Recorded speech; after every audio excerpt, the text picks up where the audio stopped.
یہ کہانی ہے اس لڑکی کی جو راستے پر سے گزرتی تو پردے میں ہوتی، اپنی نگاہوں کی حفاظت کرتی، آنکھوں میں آنسو ہوتے کہ وہ اللہ سے دعا کرتی ہوتی کہ یا اللہ مجھے مائل ہونے اور کرنے سے بچانا۔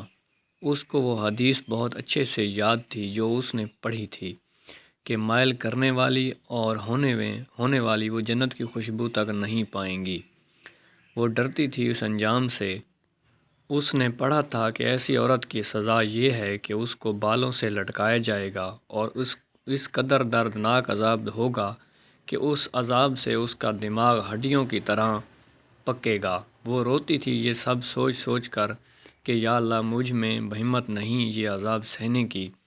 سارے راستے وہ یہی دعا کرتی جاتی۔ یہ وہ لڑکی تھی جو رات کو اپنی ماں کی ٹانگیں دبا کر اس کے پاؤں چوم کر سوتی تھی۔ اگر کبھی وہ یہ عمل نہ کرتی تو اس کو نیند نہیں آتی تھی اور یہ خیال کرتی تھی کہ اس دن اچھا نہیں گزرے گا۔ اپنی ماں کے بہت قریب تھی۔ وہ کسی بھی مرد سے بات کرتے ہوئے 1000 بار سوچتی اور یہی آخر میں کہتی تھی کہ مجھے بات نہیں کرنی، میرا اللہ مجھ سے ناراض ہو جائے گا، اس نے منع کیا ہے۔ ایک روز کی بات ہے جب اس کے موبائل پر اس لڑکے کا میسج آیا جو اس کا اکیڈمی کا کلاس فیلو تھا۔ بہت میسیجز کیے اس نے مگر اس نے ایک بھی جواب نہ دیا اور یہی سوچ کر کہیں اللہ ناراض نہ ہو جائے، اللہ نے منع کیا ہے، لیکن وہ نہیں جانتی تھی کہ وہ کس آزمائشی میں پھنسنے والی ہے۔ خیر 4-5 مہینے گزرے، دوبارہ اس لڑکے کا میسج آیا۔ اب کی بار اس نے بغیر سوچے سمجھے غصے میں جواب دینا شروع کر دیا۔ اب یہ ناواقف تھی جس مخالف جنس سے بات کر رہی ہے، اس کو غصے کو ٹھنڈا کرنے کا تجربہ تھا۔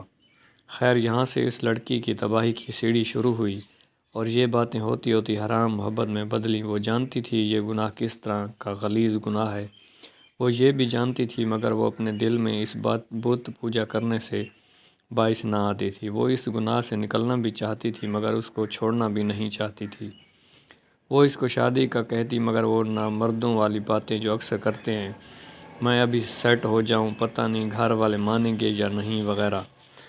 وہ قرآن و حدیث کی طالبہ، جب بھی کوئی آیت کوئی حدیث اس کی نظر سے گزرتی اس کا ذہن سیدھا اس کو اس کے گناہ پر نادم کرتا۔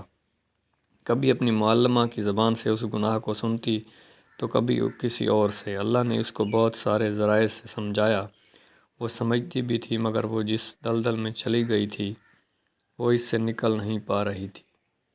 اس کو اس لڑکے کی عادت ہو گئی تھی، اس سے بات کیے بغیر وہ رہ نہیں سکتی تھی۔ اس تعلق کے درمیان اس نے اپنے گھر والوں تک کو ناراض کیا۔ بدتمیزی کرنے پر آ جاتی تھی، ڈیٹھ ہو چکی تھی، اس کو کوئی فرق نہیں پڑتا تھا، بس اس کے دل و ذہن میں بس وہ ایک ہی چھایا ہوا تھا اور پتہ نہیں کیا کچھ اس نے اس کے لیے سوچا ہوا تھا اور خیالی دنیا میں کون سی دنیا اس کے ساتھ بسائی ہوئی تھی۔ وہ بہت زیادہ سوچا کرتی تھی۔ یہ تقریباً 3 مہینے گزرے جن میں یہ اس لڑکے کی طرف سے طعنے بھی سنتی تھی۔ اس کو برا لگتا تھا مگر خاموش رہتی کیونکہ وہ اس کو کھونے سے ڈرتی تھی۔ مگر یہ انجان بھول گئی کہ اس کے پیچھے جس ہستی کو کھونے جا رہی ہے وہ زیادہ خطرناک ہے۔ ایک دن اس لڑکے نے یہ کہہ کر چھوڑ دیا کہ گھر والے نہیں مان رہے اور کردار پر انگلی اٹھا کر نکلتا بنا۔